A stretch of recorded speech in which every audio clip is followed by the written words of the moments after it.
Hoxhë nderuar, a ekzistojnë njerëz që kanë aftësi me folur me shpirtin rahmetlive? Në momentin që njeriu ndron jetë, shkputet nga kjo dynja. Ndahet nga kjo dynja. Allahu i lartësuar thot në Kur'an: "Wa min waraihim barzakhun ila yawmi yub'athun." Dhe pas vdekjes së tyre është një kohë prandalese deri në momentin kur të ringjallen. Pra barzekhu.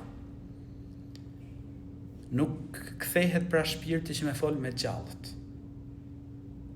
Këtë e pretendojnë disa magjistarë, po thjesht mashtrojnë, ose mashtruesa, pra thjesht mashtrojnë njerëzit.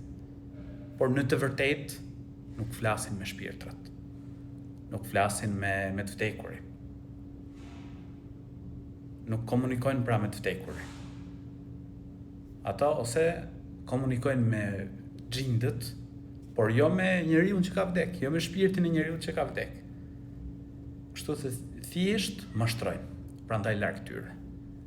Besimtari duhet me nejt sa më larg magjistarëve, sa më larg mashtruesave. Kush shkon pra dhe beson një magjistar, ka mohu atë çfarë është shpallur Muhamedit alayhis salam. Larg tyre, Zoti na rujt prej tyre.